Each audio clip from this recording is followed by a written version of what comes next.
नमस्कार, मैं हूं दीपिका। डेली यूपी में आपका स्वागत है। खबरों की ओर बढ़ने से पहले एक नजर सुर्खियों पर। अयोध्या में बनेगा रामकथा म्यूजियम। यूपी में 182 पीसीएस अफसरों का तबादला। यूपी में 7 जिलों में बारिश अलर्ट। लखनऊ कानपुर सफर हुआ आसान। यूपी टीईटी 2026 रिजल्ट पर बड़ा अपडेट। बढ़ते हैं शाम तक की बड़ी खबरों की ओर विस्तार से। यूपी में 182 पीसीएस अफसरों का तबादला। यूपी सरकार ने रविवार देर रात 182 पीसीएस अधिकारियों का तबादला कर दिया, जिनमें 100 से अधिक एसडीएम शामिल हैं। प्रमुख तबादलों में मिथिलेश कुमार तिवारी को रायबरेली से एसडीएम मैनपुरी, प्रतिभा मिश्रा को वाराणसी से एसडीएम कानपुर देहात, शुभम यादव को उन्नाव से एसडीएम बुलंदशहर, सुरभि शर्मा को उप जिलाधिकारी बागपत और देवेंद्र प्रताप सिंह को यूपीडा से एसडीएम झांसी बनाया गया। इसके अलावा कई जिलों के एसडीएम, सहायक नगर आयुक्त और विशेष कार्य अधिकारियों का भी स्थानांतरण किया गया है। सभी संबंधित अधिकारियों को निर्धारित समय के भीतर नए पदों का कार्यभार संभालने के लिए निर्देश दिए गए हैं। बीएचयू में बदला छात्रों का ट्रेंड। बनारस हिंदू यूनिवर्सिटी के पीजी दाखिलों में रोजगार परक और व्यावसायिक कोर्सों की भी मांग तेजी से बढ़ गई है। बीएड, एमएड, पर्यावरण विज्ञान, फूड एवं न्यूट्रिशन तथा डेयरी एवं फूड प्रोसेसिंग टेक्नोलॉजी की अधिकांश सीटें भर चुकी हैं। कई विभागों में स्पॉट राउंड के लिए एक भी सीट नहीं बची। छात्रों की घटती रुचि को देखते हुए विश्वविद्यालय ने पिछले साल 32 पारंपरिक कोर्सों में 15 से 40% सीटें घटाई। वहीं कला, सामाजिक विज्ञान और पारंपरिक विषयों में करीब 2400 सीटें खाली हैं, जिन्हें भरने के लिए स्पॉट राउंड कराया जा रहा है।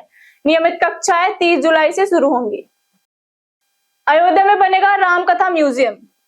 राम मंदिर निर्माण समिति की बैठक में करीब 100 करोड़ रुपए की लागत से बनने वाला रामकथा संग्रहालय की रूपरेखा को अंतिम मंजूरी दी गई है। समिति अध्यक्ष नृपेंद्र मिश्र ने बताया कि संग्रहालय में भगवान श्री राम की वनगमन से जुड़ी प्रमुख नदियों का सरयू से गुप्त घाट तक प्रदर्शित किया जाएगा और सभी गैलरियों को स्क्रिप्ट भी अंतिम रूप से तय हो गई है।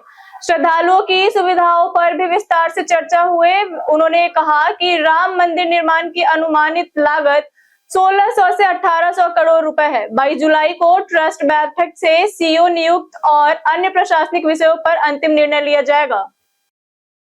यूपी में भ्रष्ट अफसरों पर बड़ी कार्रवाई। यूपी सरकार भ्रष्टाचार के मामलों में सख्त कार्रवाई की तैयारी में है। रिटायर्ड एआरटीओ ललित कुमार के यहां छापे में 35 करोड़ रुपए की चल अचल संपत्ति मिलने के बाद विजिलेंस ने आय से अधिक संपत्ति वाले मामलों की जांच तेज कर दी है। जांच में 13 किलो सोना, 1.62 करोड़ रुपए नगद और कई संपत्तियां बरामद हुई। लखनऊ के मोहना और मोहनलालगंज की उनकी अन्य जमीनों की भी जांच चल रही है। विजिलेंस जल्द पूछताछ के लिए नोटिस जारी करेगी। आय के पुख्ता साक्ष्य ने मिलने पर गिरफ्तारी संभव है, जबकि आयकर विभाग भी कार्रवाई की तैयारी में है। सपा सांसद के ट्वीट से सियासी हलचल। संसद के मॉनसून सत्र से पहले विपक्षी दलों में दल बदल की चर्चाओं के बीच सपा सांसद आनंद भदौरिया के एक ट्वीट ने सियासी हलचल बढ़ा दी है। उन्होंने स्पष्ट किया कि 2027 विधानसभा चुनाव में टिकट का फैसला केवल पार्टी नेतृत्व और राष्ट्रीय अध्यक्ष अखिलेश यादव करेंगे, किसी की सिफारिश नहीं चलेगी। भदौरिया ने कहा कि पार्टी जिस उम्मीदवार को टिकट देगी उसे पूरी ईमानदारी से जिताने की कोशिश करेंगे, भले ही उसने 2024 लोकसभा चुनाव में उनका विरोध किया हो। उन्होंने यह भी कहा है कि उनका कोई पसंदीदा उम्मीदवार नहीं है और टिकट के इच्छुक नेता सीधे पार्टी नेतृत्व से संपर्क करें। यूपी में 7 जिलों में बारिश अलर्ट। उत्तर प्रदेश में मानसून की रफ्तार फिर धीमी पड़ गई है। मानसून विभाग के अनुसार अगले 4 से 5 दिनों तक तापमान में करीब 5 डिग्री सेल्सियस तक बढ़ोतरी होगी और उमस बढ़ेगी। बंगाल की खाड़ी में बना अवदाब कमजोर होने से पश्चिमी और मध्य यूपी में बारिश कम रहेगी, जबकि पूर्वी तराई में हल्की से मध्यम बारिश जारी रहने की संभावना है। सोमवार के लिए देवरिया, गोरखपुर, संत कबीर नगर, कुशीनगर, महाराजगंज, सिद्धार्थनगर और बलरामपुर में भारी बारिश का येलो अलर्ट जारी किया गया है। रविवार को गोरखपुर में सर्वाधिक 168 मिलीमीटर बारिश दर्ज की गई है। लखनऊ कानपुर सफर हुआ आसान। रक्षा मंत्री राजनाथ सिंह, केंद्रीय मंत्री नितिन गडकरी और मुख्यमंत्री योगी आदित्यनाथ ने 42 करोड़ रुपए की लागत से बने 63 किलोमीटर लंबे कानपुर लखनऊ एक्सप्रेसवे का उद्घाटन किया। इसके शुरू होने से दोनों शहरों के बीच सफर 3 घंटे से घटकर 40 मिनट रह जाएगा। एक्सप्रेसवे पर केवल 4 पहिया वाहनों की अनुमति होगी और अधिकतम गति सीमा 120 किलोमीटर प्रति घंटा तय की गई है।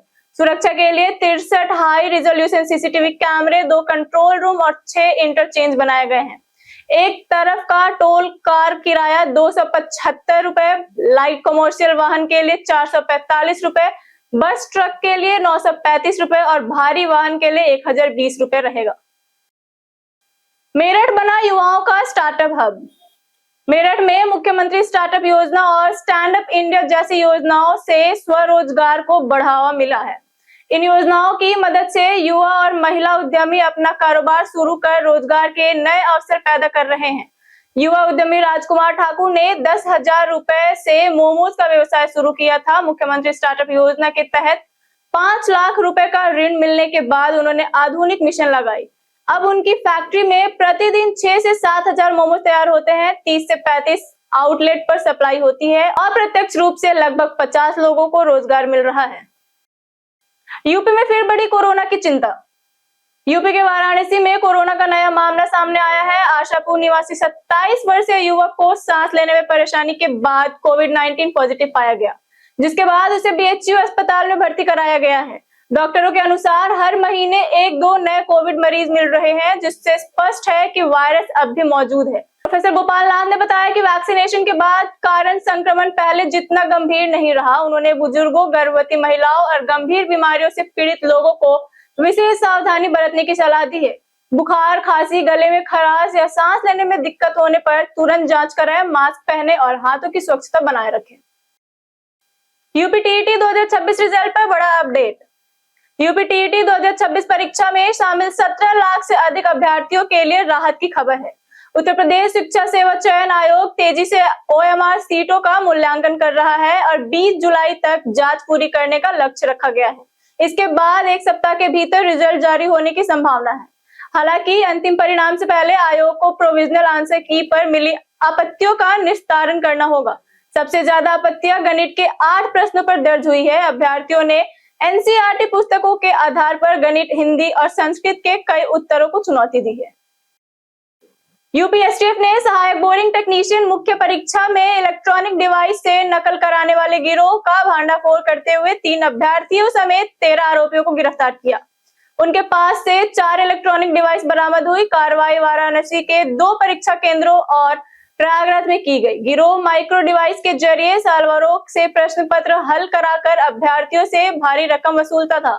मुख्य आरोपी शिवजीत पटेल और राजेंद्र यादव फरार है। जांच में धर्मेंद्र कुमार ने 3.75 लाख रुपए ट्रांसफर और 1.25 लाख नगद देने की बात स्वीकार की, जबकि विपिन कुमार वर्मा ने रुपए 5.25 लाख देने की जानकारी दी है।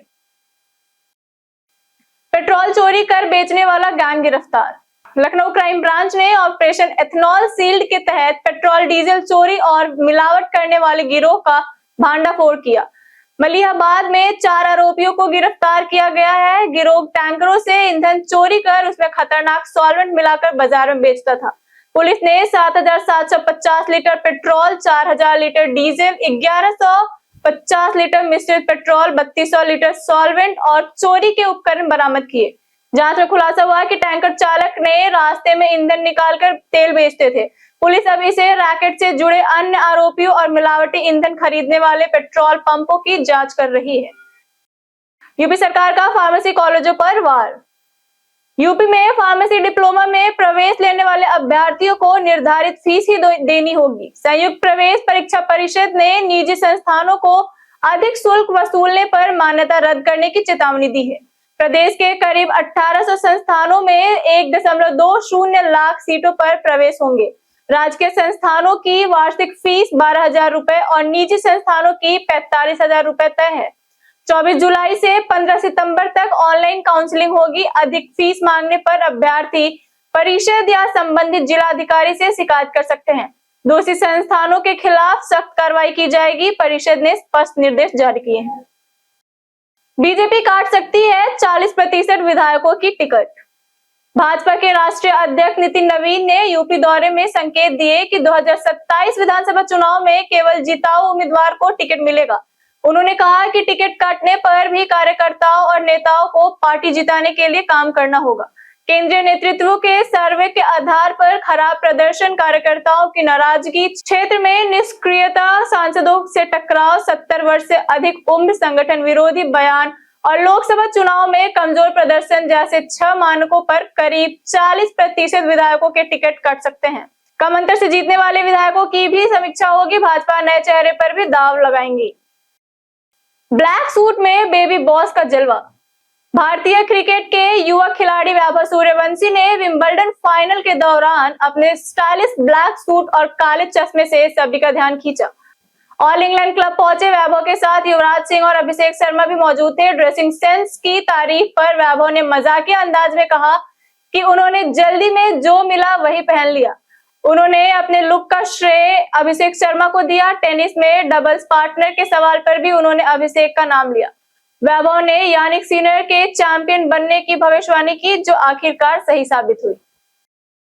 बीते दिन हमारे वीडियो को बहुत से लोगों ने लाइक किया। जिन्होंने हमारे वीडियो को लाइक किया है उनके नाम है कृष्ण कुमार, ठाकुर सौरभ सिंह, इंग्लिश यादव, विष्णु शर्मा, जुगल किशोर, त्रिशा रावत, संजय यादव, पिंकू कुमार, राजीव सिंह, आशीष कुमार, पुष्पा राय, राकेश मिश्रा, शिवम अवस्थी और विजय राय पांडे।